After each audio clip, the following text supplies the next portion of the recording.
दिल्ली की सीमाओं पर आंदोलन चल रहा है। तकरीबन 4 महीने का समय हो चुका है।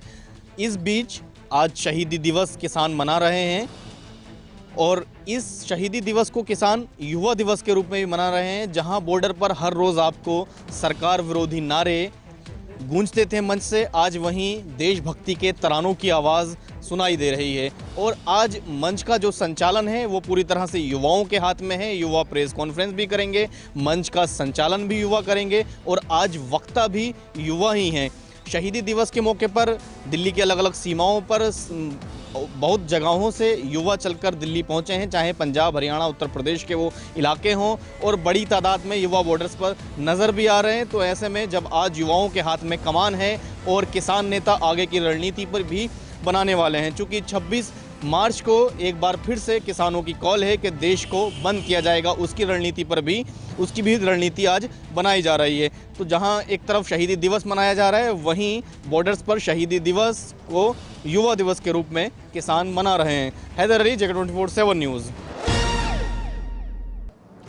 देश भर में कोरोना के मामले लगातार बढ़ रहे हैं और 24 घंटों का जिक्र करें तो हर रोज 24 घंटे के दौरान 40,000 से ऊपर मामले सामने आ रहे हैं। और एक ही बात हम आपको कहना चाहेंगे कि आप मास्क पहनिए, सतर्कता बरतिए, क्योंकि सिर्फ और सिर्फ अगर हम महाराष्ट्र का जिक्र करें तो महाराष्ट्र में मामले 25,000 से ऊपर रोजाना आ रहे हैं और कल का जिक्र करें तो 30,500 से ऊपर मामले सामने आ गए थे। लेकिन आज थोड़ी कमी तो महसूस हुई, लेकिन कोरोना के मामले हर एक राज्य में बड़ी तेजी से बढ़ रहे हैं। दिल्ली का जिक्र करें तो 800 से ऊपर मामले, तमिलनाडु, केरल और कोई भी ऐसा राज्य नहीं है जो कोरोना की बेकाबू रफ्तार से अछूता हो। लेकिन राज्य सरकारें अपने तरीके से फैसला ले रही हैं, लेकिन जरूरत है तो आपकी जिम्मेदारी की भी, कि आपकी जिम्मेदारी है आप मास्क पहनिए, सोशल डिस्टेंसिंग का पालन करिए। अगर आपने ऐसा नहीं किया तो कोरोना आपके दरवाजे पर दस्तक दे सकता है। और पिछले साल क्या हुआ वो सबने देखा, एक साल में किस तरीके से कोरोना की वजह से लोग परेशान रहे। अगर आप चाहते हैं कि कोरोना की वजह से आप परेशान ना हो तो आप ध्यान रखिए, छोटी छोटी सावधानी बरतेंगे, छोटी छोटी बातों का ध्यान रखेंगे तो आप कोरोना से बच पाएंगे। कैमरामैन विजय के साथ मैं हर्ष भारद्वाज, 24/7। प्रधानमंत्री नरेंद्र मोदी की अध्यक्षता में आज संसद परिसर में बीजेपी की संसदीय दल की बैठक हुई।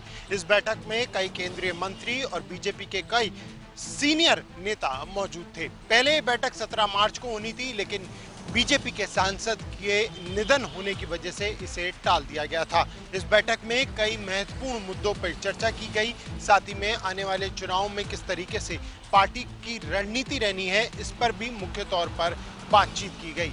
वहीं इस बैठक की अध्यक्षता प्रधानमंत्री नरेंद्र मोदी के द्वारा की गई थी। कैमरा पर्सन सचिन के साथ प्रणय शर्मा, दिल्ली। देश के सबसे बड़े राज्य उत्तर प्रदेश में भी एक बार फिर से कोरोना संक्रमण ने अपने पांव पसारने शुरू कर दिए हैं। राजधानी लखनऊ सहित समूचे उत्तर प्रदेश में कोरोना संक्रमण के मामले तेजी से बढ़ने लगे हैं। इसको देखते हुए उत्तर प्रदेश की योगी सरकार चौकन्नी हो गई है और तमाम जो पाबंदियां हैं वो उत्तर प्रदेश में लागू की जाने लगी हैं। 1 से 8 तक के जो स्कूल हैं वो फिलहाल बंद कर दिए गए हैं 31 तारीख तक के लिए। और त्योहारों को देखते हुए, खास तौर पर होली पर्व को देखते हुए सार्वजनिक कार्यक्रमों पर रोक लगा दी गई है। अब उत्तर प्रदेश में कोई भी सार्वजनिक प्रोग्राम होली के मौके पर कोई भी व्यक्ति सरकार और प्रशासन की बिना अनुमति के नहीं कर पाएगा। इतना ही नहीं, समूचे उत्तर प्रदेश में मास्क और सोशल डिस्टेंसिंग सहित जो गाइडलाइन है केंद्रीय स्वास्थ्य मंत्रालय की, उनका पालन हर किसी को करना होगा। वो चाहे वो व्यापारिक प्रतिष्ठान हो, बाजार हो या फिर निजी और सरकारी कार्यालय। जाहिर सी बात है कि सरकार कोरोना संक्रमण की 2021 में बढ़ती दूसरी लहर पर कंट्रोल करना चाहती है। अब देखना ये होगा कि सामने कई बड़े त्योहार हैं जिनको लेकर भीड़ इकट्ठी हो सकती है। ऐसे में क्या योगी सरकार सख्ती और बढ़ाती है? लखनऊ से वीडियो जर्नलिस्ट रोहित के साथ अनूप त्रिपाठी, JK 24/7 न्यूज़। दिल्ली सरकार अपनी एक्साइज पॉलिसी में बड़ा बदलाव करने जा रही, क्योंकि दिल्ली में चलने वाले शराब के ठेकों में 60% शराब के ठेकों पर सरकार का नियंत्रण होता है। अब सरकार ने कह दिया है कि अब वो नियंत्रण उनके द्वारा नहीं होगा और सरकार दिल्ली में शराब के ठेकों को नहीं चलाएगी। वहीं दूसरी तरफ बड़ा बदलाव ये किया गया है कि दिल्ली में शराब खरीदने के लिए जो उम्र थी वो 25 वर्ष थी, अब उसको घटाकर 21 वर्ष कर दिया गया। ऐसे में इस मसले पर भारतीय जनता पार्टी इसका विरोध कर रही है। उनका ये कहना है कि जिस तरीके से जब आम आदमी पार्टी सत्ता में नहीं थी तब आम आदमी पार्टी लगातार नशा मुक्ति करने की बात करती थी, जिस तरीके से शराब की उम्र कर युवाओं को, दिल्ली के युवाओं को जो है कहीं ना कहीं नशे के गर्त में गिराने का काम ये आम आदमी पार्टी करने जा रही है। इस मसले पर लगातार राजनीति भी हो रही है। कांग्रेस नेत्री अलका लांबा ने भी इस पर आरोप लगाया है कि जिस तरीके से अरविंद केजरीवाल ने ये जो फैसला लिया है ये कहीं ना कहीं दिल्ली के युवाओं को देखते हुए ये फैसला गलत है और जिसका लेकर लगातार अब विरोध भी देखने को मिल रहा है। देखना यह है कि इस मसले पर अरविंद केजरीवाल इस फैसले पर कितना अडिग रहते हैं या विपक्ष इसका कितना विरोध करता नजर आता है। सहयोगी राहुल के साथ Keshav Mohan Mishra, JK 24/7 news, Delhi. Samajwadi party के मुखिया और उत्तर प्रदेश के पूर्व मुख्यमंत्री अखिलेश यादव अपने पश्चिमी उत्तर प्रदेश के दौरे पर गए थे। मेरठ में अपने जनसभा को संबोधित करते हुए जहां अखिलेश यादव ने केंद्र की मोदी सरकार पे और प्रदेश की योगी सरकार पे जम के निशाना लगाया, वहीं किसानों के मुद्दे उठाए और किसानों के हित की बात की। भले ही पश्चिमी उत्तर प्रदेश में कृषि कानून को लेकर के बीजेपी का विरोध हो रहा हो लगातार, लेकिन ये आने वाला वक्त बताएगा कि अखिलेश यादव आखिर किसानों के मुद्दे को कब तक भुना पाते हैं। साथ ही आपको बता दें कि अखिलेश यादव ने शहीद धन सिंह कोतवाल की मूर्ति का अनावरण भी किया। कैमरा पर्सन रोहित के साथ अक्षत जोशी, JK 24/7 लखनऊ। भारतीय जनता पार्टी ने आसाम विधानसभा चुनाव के मद्देनजर मंगलवार को अपना घोषणा पत्र जारी कर दिया है। आपको बता दें, आगामी आसाम विधानसभा चुनावों के लिए भाजपा के राष्ट्रीय अध्यक्ष JP नड्डा ने आसाम के लिए पार्टी का घोषणा पत्र जारी किया है। गौरतलब है, भाजपा ने अपने घोषणा पत्र में आसाम के लिए 10 संकल्प का नाम दिया है, जिसमें वास्तविक भारतीय नागरिकों की सुरक्षा और घुसपैठ पर अंकुश लगाने का वादा किया गया है। इसके साथ ही घोषणा पत्र में बीजेपी ने आसाम को बाढ़ से मुक्ति दिलाने का भी वादा किया है। जिस तरीके से आसाम का चुनावी रण तेज हो चुका है, अब देखने वाली बात ये होगी क्या भाजपा एक बार फिर से आसाम में अपना कमल खिला पाएगी या नहीं, ये तो आने वाला वक्त ही बता पाएगा। JK 24/7 न्यूज़ के लिए दिल्ली से उज्जवल कुमार की रिपोर्ट। प्रदेश के ग्वालियर में मंगलवार की सुबह एक भीषण हादसा देखने को मिला, जहां पर एक बस से ऑटो में सवार महिलाओं की मौके पर ही मौत हो गई। बताया जा रहा है कि इस ऑटो में 12 महिलाएं सवार थी, जो कि आंगनवाड़ी में काम करती थी। आंगनवाड़ी से खाना बनाने के बाद घर लौट रही महिलाओं की जैसे ही बस से टक्कर हुई तो मौके पर 9 महिलाएं और एक ड्राइवर की मौत हो गई, जिसके बाद 3 महिलाओं को अस्पताल ले जाया गया, जहां पर उन महिलाओं ने भी दम तोड़ दिया। जैसे इसकी सूचना मुख्यमंत्री को लगी तो मुख्यमंत्री ने मरने वालों को 5 लाख घोषणा की है, तो वहीं घायलों को 50,000 देने की घोषणा की है। ऐसे में सवाल यह भी उठता है कि आखिर एक ऑटो में इतनी ज़्यादा संख्या में महिलाओं को क्यों बिठाया गया।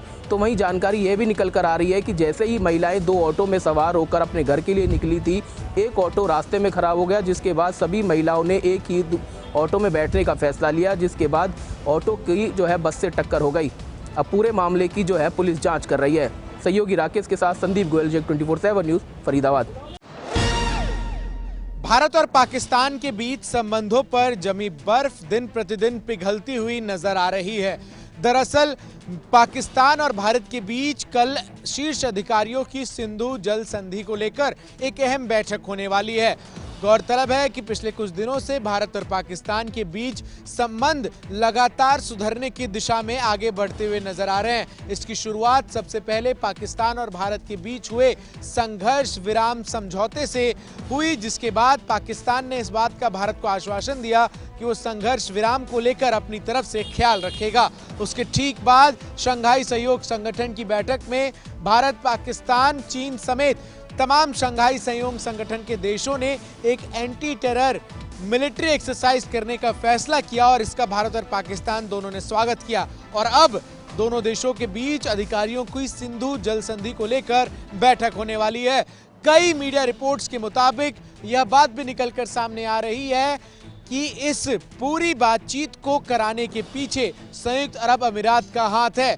दरअसल संयुक्त अरब अमीरात के साथ भारत और पाकिस्तान दोनों के संबंध काफ़ी अच्छे हैं और इसीलिए संयुक्त अरब अमीरात एक मध्यस्थ के रूप में दोनों देशों को बातचीत के मेज पर लाने की कोशिश कर रहा है, जिसमें यदि इन सच्चाइयों में दावा है, यदि इन सच्चाइयों में साफ तौर पर जो संयुक्त अरब अमीरात की तरफ से कई मीडिया रिपोर्ट्स में दावा किया गया है कि वो भारत और पाकिस्तान के बीच बातचीत करा रही है, तो काफी अहम और अच्छी बात मानी जा सकती है। हालांकि भारतीय विदेश मंत्रालय ने अभी तक इस बात को लेकर किसी भी तरीके की कोई भी पुष्टि नहीं की है। ऐसे में अब तो ये वक्त ही बताएगा कि भारत और पाकिस्तान के संबंध आगे किस नए आयाम पर पहुंचते हैं। लेकिन एक बात पक्की है कि भारत और पाकिस्तान के सुधरते हुए संबंधों से एशिया में शांति बहाली को एक नया मुकाम मिलेगा। कैमरामैन विजय के साथ मैं चंदन भारद्वाज, JK 24/7 न्यूज के लिए। पंजाब के अंदर कोरोना के मामले लगातार बढ़ रहे हैं और इससे पंजाब के स्वास्थ्य विभाग और पंजाब सरकार की चिंता लगातार बनी हुई है। पिछले कुछ दिनों से पंजाब के अंदर हर दिन 2000 से ज़्यादा मामले सामने आ रहे हैं और 30 से ज़्यादा लोगों की जान जा रही है। इसको लेकर पंजाब सरकार ने कई नई पाबंदियों का ऐलान किया है। सरकार ने ये भी साफ कर दिया है कि किसी भी कीमत पर कर्फ्यू लेकर ढील जो है वो नहीं बरती जाएगी। अब चंडीगढ़ प्रशासन ने भी ये ऐलान कर दिया है कि 31 मार्च तक सभी स्कूल, कॉलेज, यूनिवर्सिटी चंडीगढ़ के अंदर बंद रहेंगे। आने वाले दिनों के अंदर एक बार फिर पंजाब सरकार एक रिव्यू जो बैठक है वो भी कोरोना को लेकर करेगी, जिसमें अगली पाबंदियों या फिर जो और कुछ जो सख्ती की जाएगी उसको लेकर सरकार बड़े ऐलान कर सकती है। फिलहाल पंजाब के मुख्यमंत्री कैप्टन अमरिंदर सिंह का कहना है कि कोरोना की चेन को रोकने के लिए जो भी संभव प्रयास किए जाएंगे उसको लेकर किसी भी तरीके की कोई नरमी जो है वो नहीं बरती जाएगी। और आने वाले दिनों के अंदर उन्होंने अपील की है कि जो राजनीतिक पार्टियां हैं वो बड़ी रैलियां करने से गुरेज करें ताकि पंजाब के अंदर कोरोना स्प्रेड को रोका जाए। कैमरामैन मोहन के साथ मैं नवदीप छाबड़ा, JK 24/7 न्यूज़, चंडीगढ़।